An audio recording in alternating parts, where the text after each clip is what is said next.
Buti na lang nakalayo na tayo. Loko-loko talaga yan si Brian. Sinismis agad online na taga-future ka. Natuntun ka tuloy ng mga may sayad na scientist na yun. Hindi, pag nagawa naman na itong cellphone ko, makukontak ko na yung mga kaibigan ko. Masusundo na ako. Nga pala, uwi ka na. Malulungkot ka, no?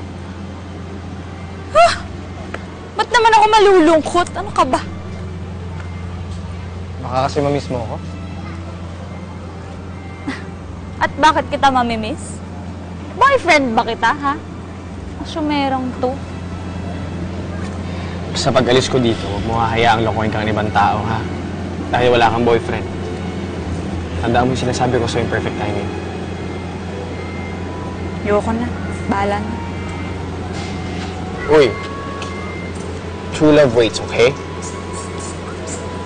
Darating din yung tamang tao para sa'yo. Ba't naman kasi hindi pa ikaw?